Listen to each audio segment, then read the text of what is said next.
الإثبات عناية فوق هذه، وألفوا كتبا صحاحا في عمل اليوم والليلة رووا فيها ما ثبت من الأذكار والأدعية بأسانيدهم.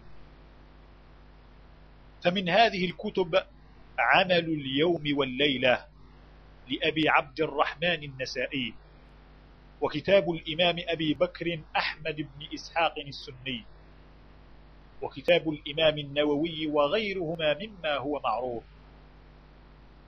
وقد أتوا على حالات الإنسان وتاراته اليومية والليلية، وساقوا ما فيها من أحاديث وآثار، فمنها ما رغب الشرع في عدد منها طلبا للكثرة، ومنها ما طلبه طلبا مطلقا موكولا لقوة الذاكر يزن نفسه ثم يثبت ما يستطيع أن يداوم عليه.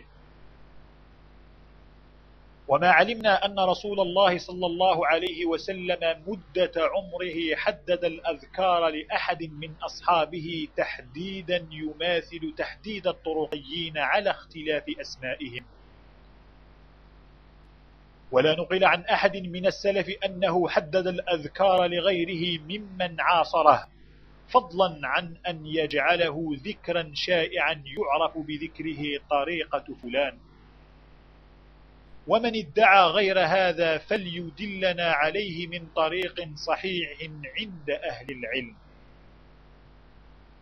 ونحن نعتقد أن الذكر كان على عهد رسول الله صلى الله عليه وسلم، ولم يتول تحديده ولا توقيفه، وكل من تعرض لتحديده أو توقيفه أو إدخال زيادة كيفما كان شأنها فيه عما كان في عصره يعد مبتدعا مستدركا على الشريعة. ونحن نعتقد أن السلف رضي الله عنهم لما لم ينقل عنهم تحديد ولا توقيت، وهم أهل الدين صدقا وأصحاب الذكر حقا، دل على أنهم فهموا من الشرع عدم التحديد والتوقيت، ولن يستطيع آخر الأمة أن يأتي بهداية لم يأتي بها أولها. ونحن نجزم بأن السنة في فعله صلى الله عليه وسلم وقد ترك التحديد، وأن الخير في اتباع من سلف وقد تركوا التحديد والتوقيت. فالبدعة والشر في التحديد والتوقيت، وهو ما لم تتركه طريقة من الطرائق. ولنورد شيئا من كلام المحققين يخدم هذا الغرض. قال أبو إسحاق الشاطبي في مآخذ البدع وأهلها في الاستدلالات على من تحلوا ومنها تحريف الأدلة: وقد علمت أن منها لفظه وعلمه صلى الله عليه وسلم، وتحريفها عن مواضعها بأن يرد الدليل على مناط فيصرف عن ذلك المناط إلى آخر كذكر الله، موهما أن المناطين واحد، وهو من خيبات تحريف الكلم عن مواضعه، إلى أن قال: وبيان ذلك أن الدليل الشرعي إذا اقتضى أمرا في الجملة مما يتعلق بالعبادات فأتى به المكلف في الجملة أيضا، كذكر الله سبحانه وتعالى والدعاء والنوافل والمستحبات، مما يعلم فيه التوسعة شرعا كان الدليل لما في العلم من جهتين: أولا من جهة معناه، ثانيا من جهة عمل السلف به. فإن أتى المكلف في ذلك الأمر بكيفية مخصوصة أو زمان مخصوص أو مقارفة لعبادة مخصوصة، والتزم ذلك بحيث صار متخيلا أن الكيفية المخصوصة أو الزمان أو المكان مقصود من غير أن يدل الدليل عليه، كان بمعزل عن ذلك المعنى المستدل عليه. فإذا ندب الشرع مثله إلى ذكر الله فالتزم قوم الاجتماع عليه على لسان واحد وبصوت، أو في وقت معلوم مخصوص من سائر الأوقات، لم يكن في ندب الشرع ما يدل على هذا التخصيص، بل فيه ما يدل على خلافه، ثم حكم ببدعية ما كان على هذا الوصف.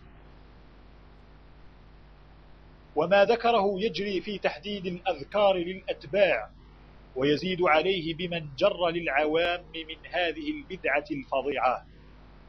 فقد أصبح بعض أسماء الله من ميزة طريقة فلان، فمن لم يأخذ عهده وورده لا يحوم حول ذكر الاسم. وأي شر بقي بعد هذا؟ وأي إلحاد في أسماء الله شر من هذا؟ وتزيد عليه أيضا بقلب معالم الإسلام ظهرا لبطن.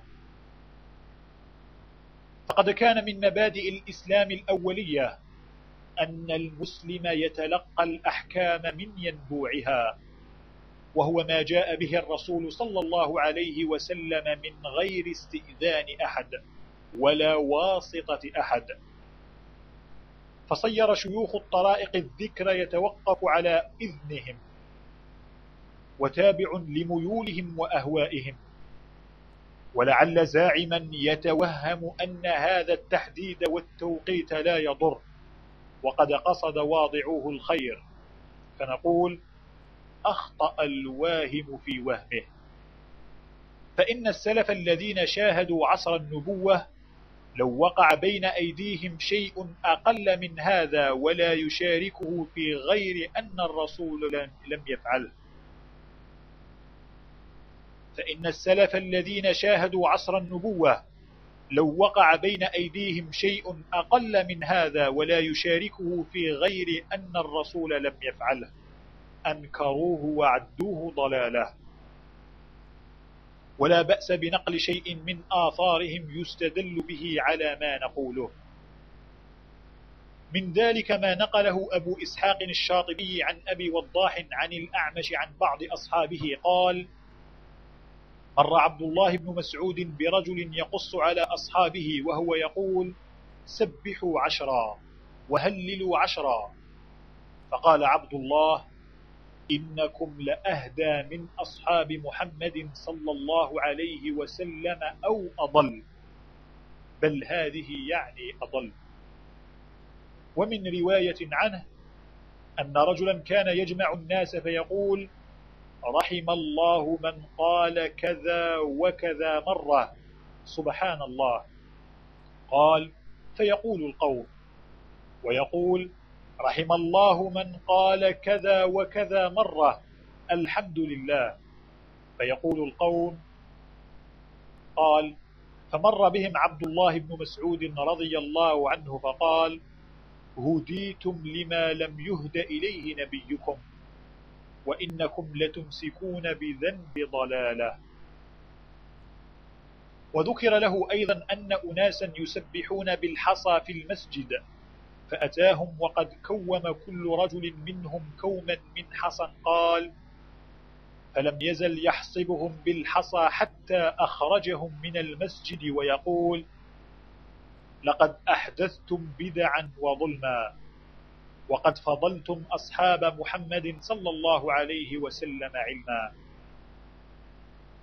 فتفهم رحمك الله رأي الصحابة في من خالف ما كان عليه نبينا صلى الله عليه وسلم، كيف ضللوه وأنكروا ما أتى به، ولم يعذروه ولا تأولوا له وجها، ولا نقبوا له عن نية، بل مخالفته كفتهم دلالة على إنكار ما أحدث.